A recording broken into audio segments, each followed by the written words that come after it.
வணக்கம். தமிழன் செய்தி கேளாம்.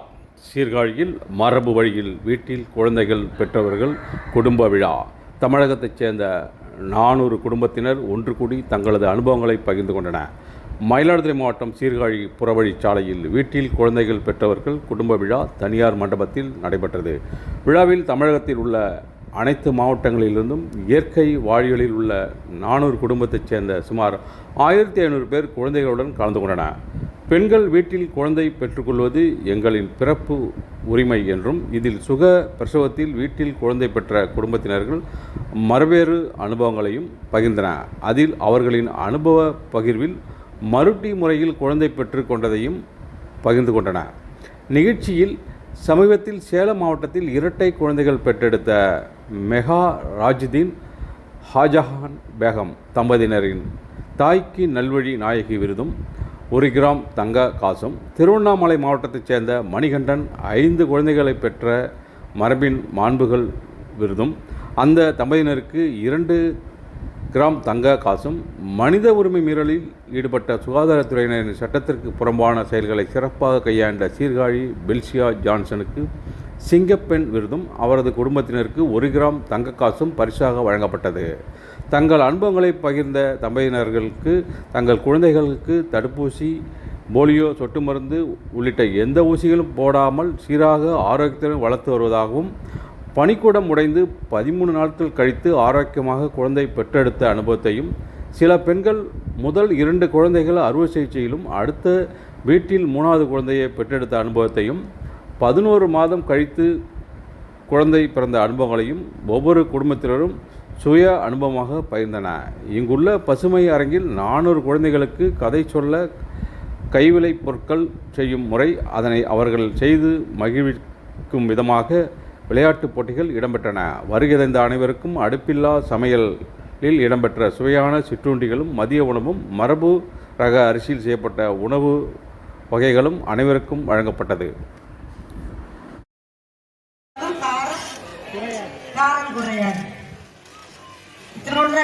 பார்க்கறதுக்கு அவன் செஞ்ச வேலைகள் மிக அதிகம்.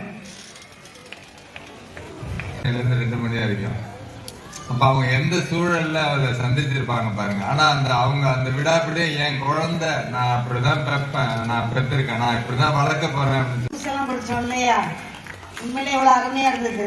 இருந்ததுல அவங்க தாயோட இருக்கும் அந்த புரிதல் வேணும். ஸோ அந்த சளியை உருக்கி வெளியேற்றுறதுக்காக காய்ச்சல் வருது. காய்ச்சல் வந்தோடனே சளி உருக்கப்படுது.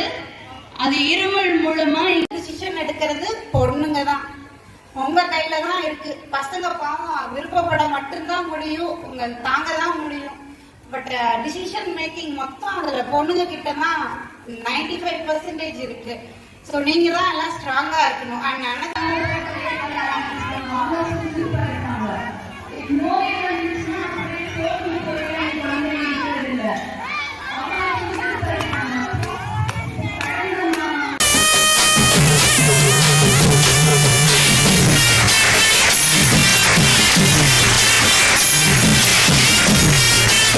முன்னாடி வா தம்பி, முன்னாடி வாங்க.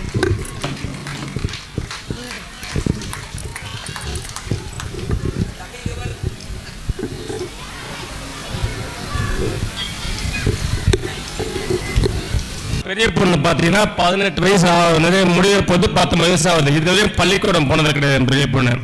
நாங்கள் வீட்டு முறை கல்வி தான் இருக்கோம். இந்த கல்வி நாங்கள் எப்படி கொடுக்குறோன்னா, வாழ்க்கை முறையில் எங்கெல்லாம் பயணிக்கிறோம்னா குழந்தையோடு தான் பயணிப்போம், குடும்பத்தோடு தான் பயணிப்போம். இங்கே இருக்கிற நண்பர்கள் மூலயமா கிடைக்கிற கல்வி, அந்த அறிவு மட்டும் தான் என் குழந்தைகள் வச்சுருக்கோம். 2வது பொண்ணு 14 வயசு ஆகுது. அந்த அம்மாவும் பள்ளிக்கூடம் போனது கிடையாது, இப்போ எழுதிட்டு வந்திருக்காங்க. 3வது பையன் கவிஞன். இவன் தான் முதல்ல வீட்டு முறையில் பிறந்தான். 2 குழந்தைகள் மருத்துவமனை தான் பிறந்தது. இதோட தேடல் தான் இந்த 3 குழந்தைய இயல்பா பிறந்தோம். இதுக்கெல்லாம் உறுதுணை அந்த மாதிரியான இணைய சரணியார்களால் முடிஞ்சது. ஒரு 11 o'clock போகிறோம்.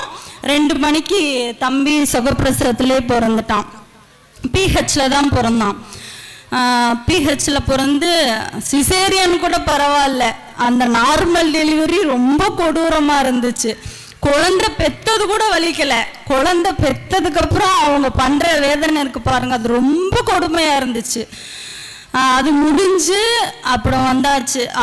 அந்த கொடுமைக்கே இனி பிள்ளைய வேணாம் அப்படின்னு இருந்தேன். அதுக்கப்புறம் அந்த 2வது பையன் பிறந்து 5 வருஷம் ஆச்சு. அம்மான்னு கூப்பிட்டேன். பாப்பா வெளியே வந்துட்டாங்க. ஃபர்ஸ்ட் பாப்பா வெளியே வந்துட்டு அப்புறம் 5 நிமிஷத்துல இன்னொரு பாப்பா வெளியே வந்தாங்க. அப்புறம் ஒரு 5 நிமிஷத்துல நஞ்சு கொடி வெளியே வந்தது. இறைவனோட நாட்டத்துல இறைவன் அழகான 2 பொக்கிஷங்களை கொடுத்தான். இறைவனை இந்த வழியில எங்களை நடத்தி கொடுத்த இறைவனுக்கும் இந்த வாய்ப்பை ஏற்படுத்தி கொடுத்த சுதாகரனுக்கும் ரொம்ப நன்றி. இவ்வளவு பெரிய ஒரு விழா அப்படின்னு சொன்னா இதுதான் முதல் முறையா எனக்கு தெரிஞ்சு நடக்குது. அது சொல்லுவாங்கல்ல, தமிழ் எல்லாத்துக்கும் தமிழ்நாடு தான் முன்னோடியா இருப்பான் அப்படின்னு சொல்லுவாங்கல்ல.